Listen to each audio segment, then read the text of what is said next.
आज मैं डोको धमाका चैनल से सभी का स्वागत अभिनंदन करती हूँ।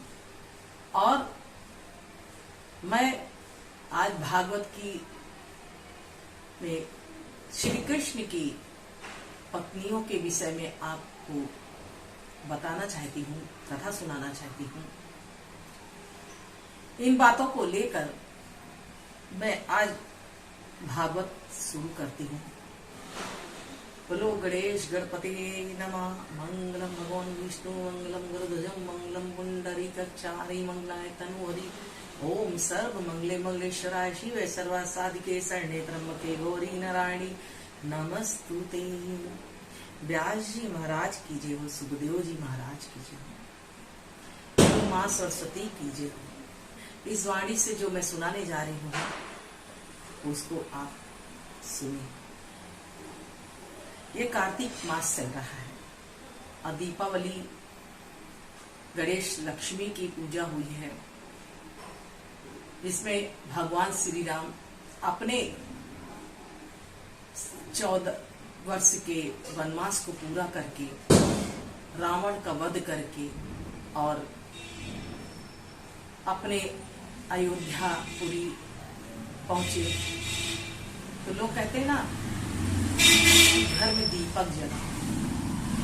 14 वर्ष तक सुना पड़ा हुआ था, अयोध्या सुनी पड़ी हुई थी, कहीं दीपक नहीं जलता था, कहीं कोई खुशी नहीं होती थी, कोई शादी ब्याह नहीं होता था, कोई पर्व नहीं होता था, कोई मनाता ही नहीं था। लेकिन जब श्री राम जी सीता और लक्ष्मण के साथ में अयोध्यापुरी पहुंचते हैं तो दीपावली मनाई जाती है। गणेश गौरी की पूजा होती है, गणेश लक्ष्मी की पूजा होती है, तब जाकर दीपावली मनाई गई है। और आज मैंने जैसे बताया, मैं श्री कृष्ण की पत्नियों के विषय में आपको मैं बताना चाह रही हूँ। इसमें से एक पत्नी तो कलिंदी भी है जो जमुना मैया है। हाँ, मैंने वृंदा के विषय में बताया था, वृंदावन जो है वो भी। तो आज मैं कथा आगे से बताना चाह रही हूँ और मैं शुरू कर रही हूँ। बोलो वृंदावन बिहारी लाल की जय। द्रौपदी बोली, हे रुक्मणी, हे भद्रे, हे जामवती, हे सत्यभामा, हे सत्या, हे कलिंदी, हे मित्रविंदा, हे रोहिणी, हे लक्ष्मणा। और ये 16 सहस्त्र श्री कृष्ण की रानियों की 8 रानियां तो उनकी पटरानियां हैं और सबको उन्होंने समय समय से अपनाया है।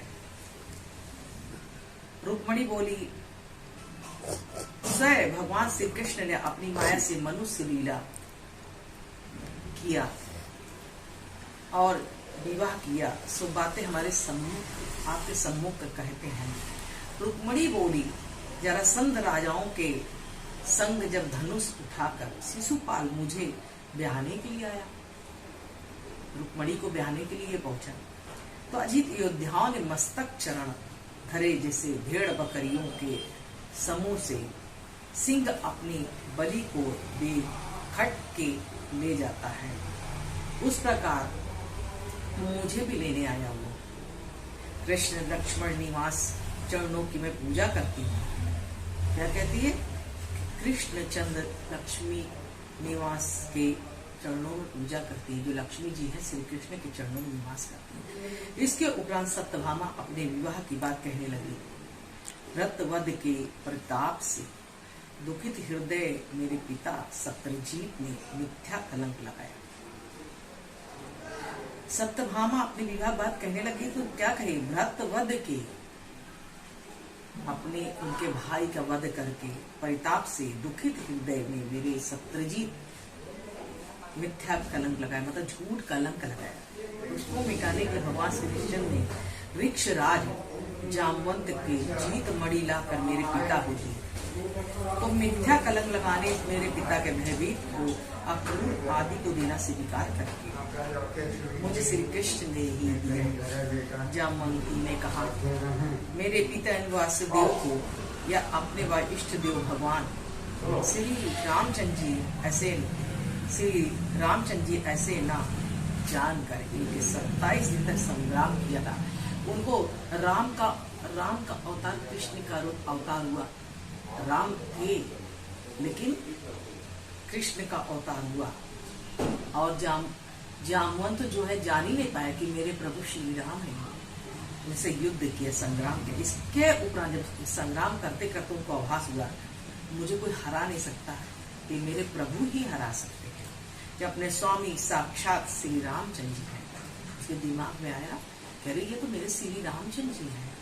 इस प्रकार बुद्धि से निश्चय होकर, बुद्धि मिलाकर निश्चय होकर अपने पिता के चरणों में गिर कर भेंट की नई मणि सहित मुझे अर्पण कर दिया। मतलब श्री कृष्ण को अर्पण कर दिया। सुन कर द्रौपदी का तुम बड़ा श्रेष्ठ हो। इसके उत्तर में जामवंती बोली मैं तो इनकी दासी हूँ, मैं सर्वश्रेष्ठ नहीं हूँ। द्रौपदी ने कहा तुम बड़ी सर्वश्रेष्ठ हो, तो उसने कहा नहीं, मैं तो इनकी दासी हूँ, कृष्ण की दासी हूँ। जामवंती बोली जामवंत की पुत्री के साथ भी शादी हुआ था। कालिंदी बोली मैं भगवान श्री कृष्ण के आशा तक कर रही थी, आशा में कि कब मिलेंगे भगवान। भगवान ने अर्जुन सहित आकर मेरा हाथ पकड़ लिया। किसने कहा? कालिंदी बोली कि भगवान अर्जुन सहित आकर मेरा हाथ पकड़ लिया। रथ से उतर कर मैं रो रही थी, उन्हें याद कर रही थी। अर्जुन ने कहा किसको तुम ढूंढ रही है? तो भगवान श्री कृष्ण है, कहीं मैं इन्हीं को ढूंढ रही थी। मैं इनको अपने पति के रूप में पाना चाहती हूँ। उन्होंने कहा अरे देर क्या है, ये तुम्हारे सामने खड़े हैं, हाथ पकड़ ली। मैं तो क्या कहती हूँ श्री कृष्ण मैं बुहारी देने वाली हूँ। बुहारी का मतलब होता है झाड़ू लगाने वाली, तुम्हारे बुहारी झाड़ू और छेड़ूंगा। मित्रा अब देखिए मित्र वृंदावन की भी पत्नी। अब दूसरी आ गई लक्ष्मी के वक्ष निवास भगवान श्री कृष्ण स्वयंवर में जहाँ राजाओं को जीत कर उनका तिरस्कार कर मेरे भाइयों को भी जीत हाथी पर सुपुत्र सिंधु मेरे पुत्रों के बीच में से छुपो ले जाता है। उसी प्रकार मुझे अपने परम गुण में ले आए। श्री कृष्ण चरण होने की सेवा मुझे जन्म जन्म प्राप्त हो। उन्होंने क्या कहा? मित्र वृंदा ने कहा मुझे कृष्ण भगवान के चरण धोने की और सेवा करने की मुझे जन्म जन्म प्राप्त हो। यही मेरी प्रार्थना है भगवान के लिए। सत्या बोली कि बड़े बलवान पराक्रमी बड़े पौने सिंह वाले सूरवीरों के घमंड को चूर करने वाले राजाओं को परीक्षा लेने का मेरे पिता के पाले हुए 7 बैलों को पकड़ जैसे बालक की काष्ठ बकरियों के बच्चों को मारता है, उस प्रकार भगवान ने मान लिया। जिसका मुझे हाथी घोड़ों दासियों सहित क्षत्रियों को जीत कर श्री कृष्ण लाए, उनकी सदा मैं दासी रहूंगी, यही प्रार्थना है। भद्रा बोली, उनकी पत्नी भद्रा बोली द्रौपदी मेरा मन श्री कृष्ण में आसक्त है। मेरे पिता मेरे मामा के पुत्र श्री कृष्णचंद्र को बुलाकर मुझे छौड़ी सेना सहित दे दिया था। उनके कर्मों से भटकने वाली मुझे जन्म जन्म में भगवान श्री कृष्ण के चरण कमलों का दर्शन प्राप्त हो। चरण बिंदुओं के स्पर्श से मोक्ष नाम कल्याण मुझे प्राप्त हो। मोक्ष, इसको मोक्ष मिल जाता है तो वैकुंठ लोक क्या, उसका जन्म ही नहीं होता। सारे पापों से वो क्या होते थे, मुक्त हो जाते हैं। लक्ष्मणा बोले हे रानी द्रौपदी, बार बार देवऋषि नारद ने गाए भगवान वासुदेव के जन्म कर्म श्रवण कर आश्चर्य, मतलब इनके जन्म कर्म की कहानी और श्रवण माने सुनना। लक्ष्मी जी लोकपालों को त्याग कर हे सुशीले द्रौपदी पुत्री पर हित करने वाले वृत्रसेन का नाम विख्यात मेरे पिता मेरे मन की बात जान कृष्णचंद्र के आने के लिए उपाय किया। हे रानी द्रौपदी, जैसे स्वयंवर में अर्जुन के आने के लिए मत्स्य रचा गया, क्योंकि जब अर्जुन गए थे ब्याहने के लिए तो उन्हें मत्स्य रचा, उस प्रकार मेरे पिता भी मत्स्य रचा।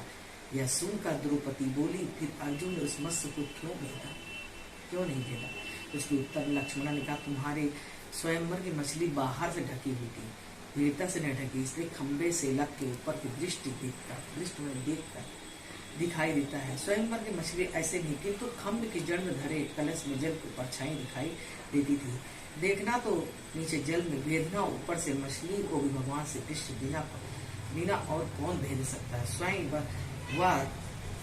वर रचा है। इस बात को सुनकर संपूर्ण अस्त्र शस्त्र जाने वाले उपाध्याय अर्थात सिखाने वालों को संग ले सहस्त्र द्वारा राजाओं के पिता पुण्य आकर उपस्थित हुए और मार कर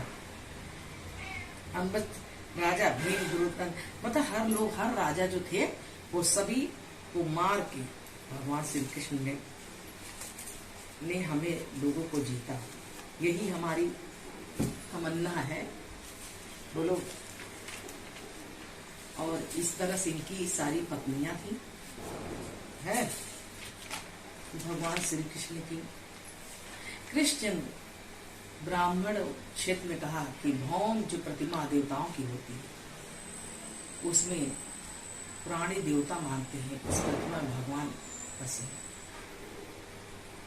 और मैं तो साक्षात हूँ, मेरी 8 पत्नियां। अब हम आंसू से छुड़ाकर जितने भी बंदी गोपियां सबको 16,000 और जैसे रानी को उनकी सब पत्नी बनाया भगवान। इसलिए लोग उसे कमेंट करते हैं, कहते हैं कि अरे भगवान श्री कृष्ण कर रहे हैं तो हम क्यों ना करें। अरे वो परमात्मा है, वो दुनिया को दिखाने के लिए यहाँ पे आए और तुम एक प्राणी हो जिनके अधीन हो। मौत से किसी की सगाई, आज तेरी तो कल भी मेरी बारी आई, इस तरह से है। आपको जानना है कि मृत्यु तुम्हारे सामने है और तुम्हें जपना है। और यमुना जी का जो नहान चल रहा है, यमुना जी का ये 5 दिन जो आखिरी दिनों में नहाता है वो मोक्ष पा जाता है, इसीलिए मोक्ष पाता है। और 5 दिन जो व्रत रहता है 1 महीने का पूरा फल मिलता है। तो इस बात को लेकर मैं अपनी वीडियो का विराम करती हूँ। वो लोग वृंदावन बिहारी लाल की जय। सबको श्रवण और कीर्तन करना चाहिए। हैप्पी दिवाली। हैप्पी दिवाली। कृष्ण गोविंद।